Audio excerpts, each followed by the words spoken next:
2, 3, and we are live. Whoa. It's happening. It's happening. Okay, everybody. Hey, it's Adrian. It's time. We talked about this a little bit last month, and February is here, so Black History Month is here. We live in Africa now. Black History Month is a little different because they don't celebrate Black History Month in Africa because everybody black. So I was talking to one of my mothers yesterday here, and I asked, she was telling me a story, and I was like, is he black? And she was like, you're in Africa, honey. Ain't no black men. Everybody black. So it's more of a tribe. So it's not your color or your race here. It's your tribe. But for us, all we know is Black History Month is February, period. Like, we've always needed that. That's what it is in our culture. And although we don't live in America anymore, we still celebrate Black History Month. So, with all that being said, happy Black History Month from February. From Africa, happy February. Here is just a regular month, but for us, we celebrate it in a different manner. So, what we're going to do is you're going to use this month to launch our YouTube channel, our series where we go live and tell you about all the things that has happened in the move to Africa. Why we moved, the process, what triggered it, what was the emotion, everything is going to come out because it's 4 years now, which is crazy. We decided to leave around the insurrection. So the insurrection is our anniversary of moving. We were here when the insurrection happened. We decided at that point that America was going in a different direction. And I had been feeling things brewing over the years through Trump, through Black Lives Matter, through all the things that went on in that period of time 4 years ago.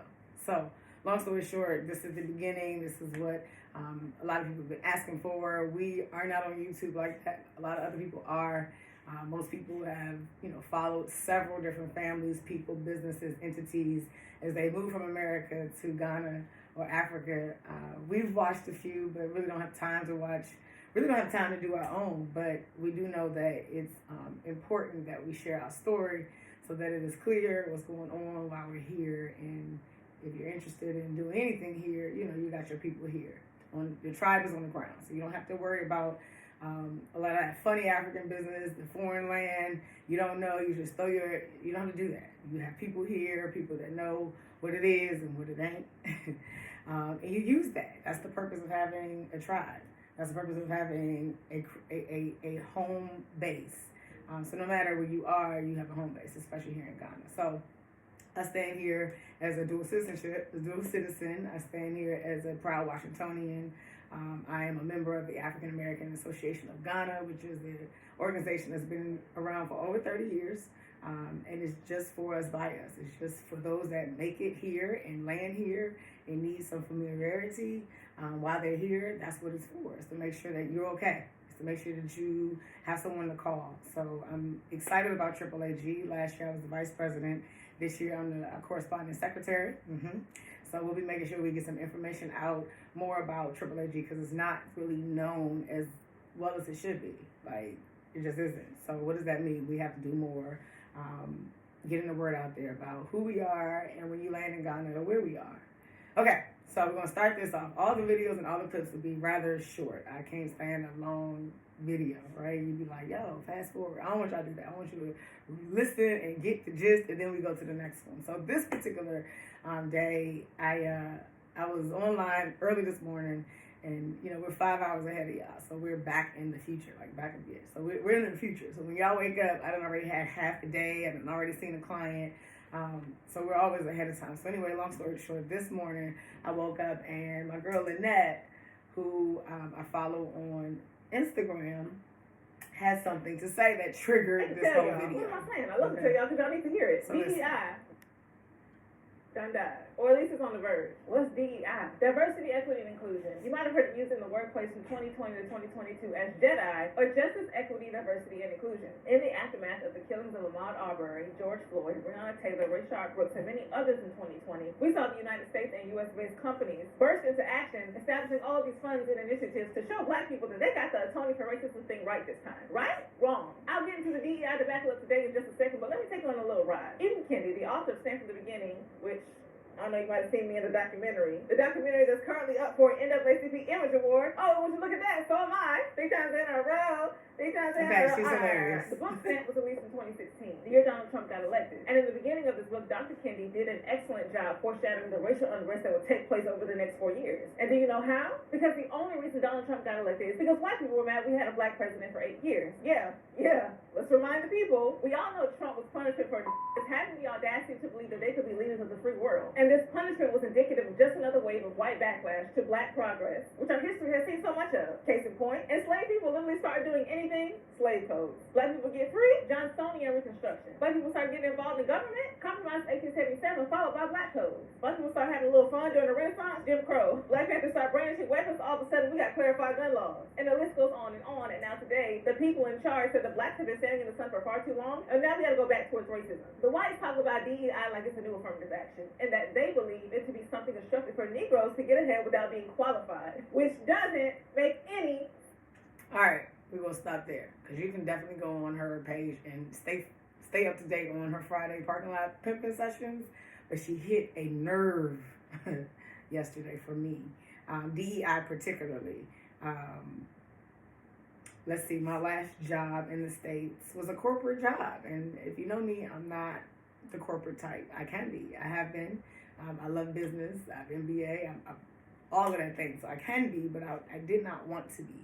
But let's see, a few years before I left, I got offered a position that I really couldn't turn down, so I didn't. And it was with Federally Qualified Health Center in DC, in Southeast, where my mother was born and raised. And it was a traumatic corporate American experience for me, especially being in the hood in DC, where I'm from, where, you know, you don't really have this white conflict in DC. Historically, we never really dealt with the white issues of America because DC was so black. So as things change, Trump's in office, things are changing. I'm working at this Federally Qualified Health Center as a director role, working with the people. This particular company had been in existence for a really long time and had never done anything for Black History Month. And it brings us back to February. So I, you know, being the person that I am, I know that 90% of our patients were Black, 90% of our staff was Black. Why wouldn't we celebrate Black History Month, right? So I put together a really nice program at the place during February. The execs were okay with it. They, you know, asked for permission. We shut down the whole clinic, all sites, and had people come to experience their first Black History Month program. And we had everything linked to Blacks in medicine, Blacks in dentistry. So it was all relative to where we worked, the job place. None of the execs showed up. Not one person above me showed up to this event, but everyone else did, and we had a great time. We played Family Feud. Like, it was just a really good time. We had a potluck. Long story short, everybody kept saying, Adrian, you're not going to last. You're not going to last. Like, you keep doing stuff like this. They don't like that. And I didn't understand because I'm in D.C., and I'm like, what are you talking about? You know, and for years they would tell me, just slow down, or, you know, and they supported what I did, but they knew that the company was not going to be as supportive, although they appeared to be at the time. Fast forward, at the end of every year, for the last few years, I've come to Ghana because, I don't know, it was just too much for me in America, and I needed a 30-day break every year, and that's what worked for my mental health for a really long time while I was still at home. You know, you got Black boys and girls getting killed. Breonna Taylor hit me hard. The other lady was Sandra Bland. When she got killed, I was like, yo, like, this is crazy. So I needed an escape every year just so that I can come back and do what I needed to do in the States, right? So I would go for Dirty December. This is before December got lit. Like, I was around before when it was just the UKs that came. You know, the Black people in Europe were the ones who really used December before we knew about it. Now it's everybody. But long story short, I would come and I would do my thing and I would just be at peace. This would be my peace place. I would always tell people, I'm going to my peace place. I'll see y'all in January. So that's what I did for a really long time. And a part of my job was that. And I was like, I don't want to work because they're not going to allow me or agree with me to go to my annual peace escapade, right? And I ended up getting it written into the contract where it was no problem. Like, this is something that I said ahead of time. I need 35 days unpaid off at the end of the year. Don't worry about paying me, leave, all of that. I just got to go. Just let me come back and have a job. So that was the deal, and it worked. I was blessed to have a understanding supervisor at the time, and 1 year I came back, and that supervisor had gone. He had moved on. And I was like, okay, well, this is cool. I'm already settled and situated, so I thought, or I hoped, everything was good. And then all hell broke loose. I had a white woman as my supervisor now. And this white woman did not know who I was because clearly, I'm new to her team. I was still a director role. She's the vice president of the company. And she just didn't know me. And she acted like it from day one. I got back from Ghana this particular year, and we had a meeting, and it was just a sour putt meeting. It was just like, and she actually told me or asked me, about this Africa trip. Are you really going to do this every year? And why? You're not African. A white woman told me I wasn't African in Washington, D.C. And I was just, I didn't even respond. I simply was like, no, I can reflect back on my contract where this isn't even negotiable. Like, this particular trip, this time off at the end of every year is not even negotiable. And I understand you didn't hire me. You may not know, but check my record. I'm going to go away every year for 30 days at the end of the year. Otherwise, I was never going to come here. So this is years later under a new supervisor who was not feeling me at all or what I had in my contract. So it was a really hard transition from that point, and everything got really, really heated. Like, DEI came in. DEI is diversity, equity, and inclusion. The lady that I'm talking about was like the director of the DEI. Okay, but she was the most offensive woman in the place. Like, the things that she would say, the things that she would do. I would have meetings with people about her behaviors, and it was just wild. And I was uneasy at the place for a really long time. So long story short, COVID hit. I was in and out of travel. I was making recommendations on what we should do because that was my role as a director, right? So, but they didn't listen to me at all. They were moving funny in departments, meaning some people would be able to work at home and the front line weren't, although certain departments could. So I fought for that. I made sure my call center was able to go home to work because they didn't have to be in the workplace and put themselves in danger. So it was a lot of battles during COVID. And it just got worse. Like, our meetings got worse. The way she treated got worse. And I was like, okay, so this is what the people were talking about. Eventually, they were going to get rid of me. So this is the process, right? Because it's always a process. So I identified the process, and I said, okay, let's see how I should move forward. So I got an investigation started at this particular place against this woman based on the things that she had said and done. It was several things. I'm not going to go into it, but it was bad. It was traumatic. And that was maybe the second time I had a traumatic experience with a white person in my life. So, okay, fast forward. They ended up firing me on some craziness. Definitely have a lawsuit and all that still pending, all that going on. But it literally pissed me off so bad that I said, I gotta go. And I remember I would sit on my couch in Largo and we watching CNN and be like, this is crazy. Like, this is wild. Watching Trump move and watching these crackers and it was just too much for me personally. And I was angry. I was angry at gentrification of DC. My block turned totally white and wild. Now, granted, it was wild before, but at the end of the day, the change did not go well with me. So I rode out. I was in Ghana for one of my Decembers. This is after I lost my job. And it's so funny because they tried to deny me unemployment. And this is something I've never had to do ever in life. Like, that was my first unemployment experience. Within the system. So I did all the things. I applied. It was crazy because it was COVID. Everyone was filing for unemployment at the same time. So it was like the waiting game was dumb. Like, I remember being on the phone for like days at a time just to talk to people about the status of my case. Long story short, they tried to deny it for gross misconduct. gross misconduct. Okay, and the definition of HR, gross misconduct, is a series of events that leads to this particular decision based on the terrible events, right?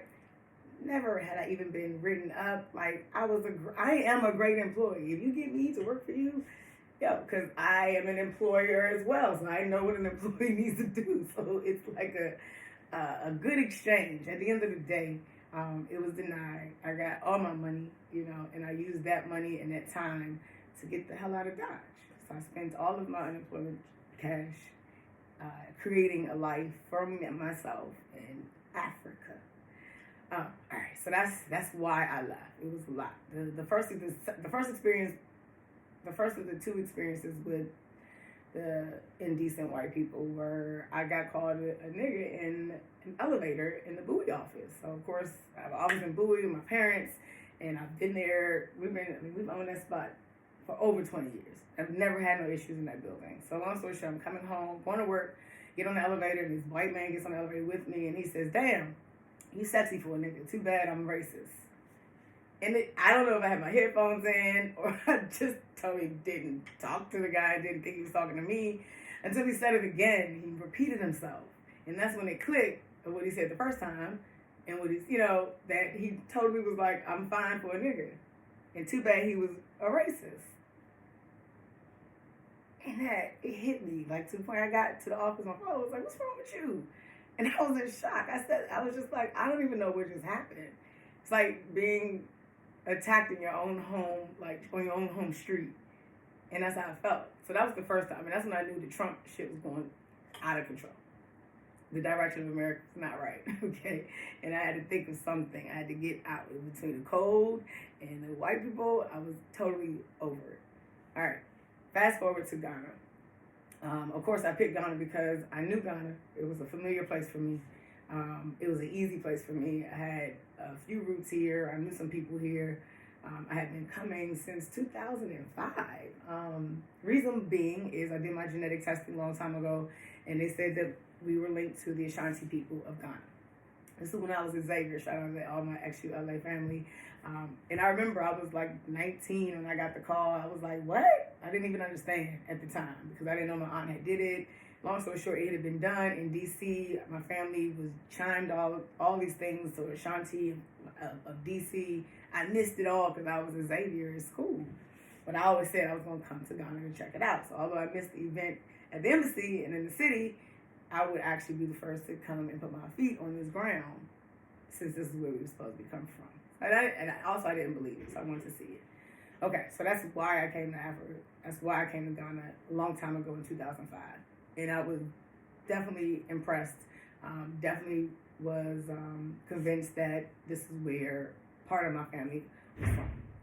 So that's what led me to Ghana. What we want to do is just show you pretty much what that means when you move. Like when you actually say, I'm going to relocate or do dual citizenship or bicontinental status or live in two places, have a house here, have a house there, business there.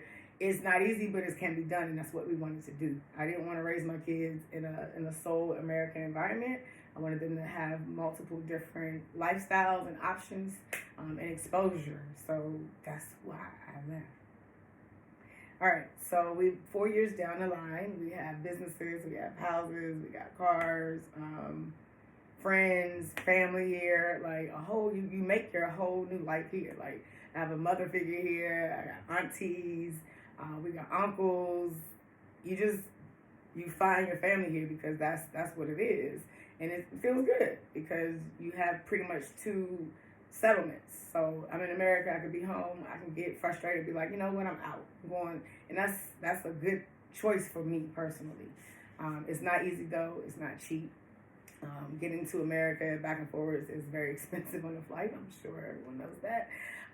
So that's why I'm here most of the time, because I'm not spending all this money to come back and forwards just to be, I'm better here. The weather is better here. I don't do winters at all. So weather here is 80 degrees every day and above, okay? Other things, products, things that we use. I have my own black soap here. We are creating a series of cosmetic line based on snail slime. That'll be a whole nother video. Got a lot going on out here. But we do have a liquid black soap that has snail slime inside of it. So this is what I use every day to take a shower. Dove, I used to be a Dove girl all day long. Dove, that's how this skin got like this. But I don't use it anymore because I heard it has a carcinogen in it. Everything in America got a carcinogen. So long story short, we are able to supply our own, there it is, boom, Brilliant Beauty black soap mixed with snail slime. I got some snails in the backyard right now, sliming. We're going to talk about how I became a snail farmer later. Other things, like things like oils and things, I don't use lotions anymore. I use this bottle, and I literally create my own protective oil. This is peppermint. This is coconut. I use lime. This is rosemary. So basically, long story short, all these oils are here because this is Africa. Wakanda got it all. And I do my own concoctions, natural stuff. So we'll talk about that stuff later. But things like that. What else? Black money. Like, it's just black people everywhere. Okay? So when I tell people, I moved because Chocolate City turned white. So I moved to chocolate country. Right? And, you know, I mean, I don't think they could ever turn Ghana white. It is a lot of white influence, but I don't see the white people as much, so it makes me feel better. And it's even on our money. So when you want, when you want to question your legitimacy as a person, as a people, just know, So okay, moving forward, what else have we done? So we have a Brilliant Beauty Meta Spa.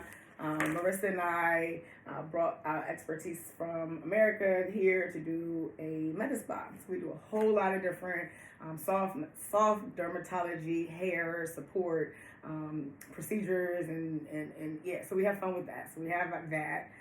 We also have the House of Diaspora, which is a concierge company that anytime you come here, anything you need.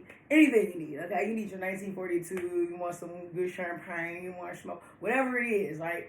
Whatever it is, you let us know, but we make sure that you get what you need. If you have problems, if you have questions, like the House of Diaspora is for the diaspora when they come to Ghana. So that's the concierge company. Of course, we have Diaspora Experience, which is the tour company. When you live in Africa, you automatically become a tour guide. It didn't happen until 2019, though, for me. But since then, it is what it is, and I enjoy it. I have a passion for bringing my people back, showing them what you need to see and how you need to see it on your own terms. So that's the Diaspora Experience, and then we have this book called The Passport Through Ghana. I did this as a Green Book styled guide for us coming back, because a lot of times we come back and we just here. We land like, I made it to Africa, y'all. You know what I mean? Like, we don't know much more. We don't really have a guide to tell us what to do, where to go. So I've been creating this for a while, and it's finally done. So it's over 50 different locations. The front page is dedicated to the We Buy Black choices. Actually, both pages, so front cover and back cover. Because although you're in Africa, a lot of things aren't owned by black people still. So we wouldn't think that. We wouldn't know. We would think everything's black when you land, but it's not. So we want to make sure that you know who we are, where we are, how to support. It also has like an identity page here where you're from. You've been access granted to Africa. Welcome back home. It's a really fun page here. This is the page where you fix your picture. We actually customize it for you. Put your name, where you're from. So this is literally your guide back. A letter from us to you, the residents of American residents in Ghana, and then it goes on and on. So the book shows you all things. You got elephants up north, let's see. You got the Asante, you got the slave dungeons and the camps up north. You have Kumasi, you have the lake. This lake is where a meteor hit. The reason why we have, minerals. It's a lot of special minerals here. There's one mineral I'm thinking of that just slipped my mind. But long story short, the reason why we have it is because the meteor hit. So everywhere that a particular meteor hit has this very expensive and unique mineral in the ground. So also that's a lake where the meteor hit and left a crater, and now it's a lake and it's a whole bunch of cool things around it. Padmore was that Pan-Africanism. You got photo shoots. You can do Kente photo shoots. I mean, it's anything that you think you should do or would do as a returning African to Africa is in here. The other thing is each page has a date stamp. So as you see things and you experience things like a regular passport, boom, boom, boom, you really keep up with all that you see in Ghana. So this is new. I'm an author now. I did this not to be an author. I did this to really just assist in my tours and assist my people. But then Big Brother Diallo was like, nope, can't do that. You gotta copyright it. You gotta get it booked. I said, oh, what? He was like, yeah, you're an author now. This is a book. I was like, okay. So long story short, it's a book. I got an ISBN number and everything. So I'll put the link in the bio or whatever so you can check it out. So if you've been to Ghana ever, if you want to come to Ghana ever, if you are planning to come to Ghana soon or already in the making, you definitely need this. So it's for everybody. Whether you're coming with me or not, you're going to see a lot of those things in there. And if you don't see it, you can always read about it. All right, so that's that. So we really make sure that we are busy here because it's not like a 9-to-5 job situation. It's almost like, I've always been a hustler, so I guess this is just another level of hustling. Okay, let's see what else I want to talk about. The book stamp. So the girl in that mentioned, thank you, Auntie Delphine. The girl mentioned the book Stamp. Really good book. Talked about why America is what it is now and how crazy it is. First of all, like, what's going on? Every now and then I turn on CNN just because my man be like, why are you watching? I be like, I just gotta just see what they talking about over there. We gotta at least know what they talking about. Yo, the DA from Atlanta fumbled the bag. Like, Trump is gonna be running. They killed 3 of these babies in Jordan. Like, this is not even our war. Like, I don't understand. Trump cannot win again, y'all. Okay, another thing. When he ran again and Biden won, I was home to vote. I'll be back to vote. I come back to vote every time. But when I said my dad, I said, if Trump gets reelected, I am out of here. And he was like, okay, so he didn't get reelected. But I knew. I mean, he didn't lay down. He doubled down with the insurrection. So I knew something was coming. So I just had to get a head start. I was like, yeah, he didn't win, but there's some shit going on. And we got to be clear. And there's a lot of distractions in America that, like, when you're outside of the States, you see so much clearer. And it's like, damn. So, long story short, I'm out here. We're going to show and tell all the things that we've been through in the last 4 years, from business to land to building to renting to working with our community, AAAG. We're going to go on a tour. We're going to go to all the places in this book so that y'all can actually see certain things about Ghana. We're going to educate you on things going on in Africa. It's a lot going on in Africa. Remember, Burkina Faso, they're kicking these white people's butts. And it's going to be a change in history. So I'm excited that I'm on the continent at this time in history. And what does that mean? I don't know. But I feel good here. My skin shines. I got my own soap. I got my own, I posted a video yesterday of a UK diaspora and expressing why she left and why so many people are leaving even Europe for the same reasons why, So long story short, you can have your own here. Everything's possible. I got friends with islands. I got friends with, it's just, there is no glass ceiling. Like, ain't nobody to tell you that you can't do anything. As long as you have the wherewithal, the money, the idea, the vision to do it, and you black, sky's the limit, and that it's not many places that's possible. Like, we make it happen. I tell everybody all the time, like, no, don't get me wrong. We're magical, so we make it happen through everything, but it's just not easy, and it's a lot easier here. So that's the video number 1. We got more to tell. We'll be back to show more of living in Africa, specifically Ghana. If you have questions, issues, concerns, want more information about how to get here, want to visit, want the book, holla at me. Peace. What's wrong? Hi. Just had to get started.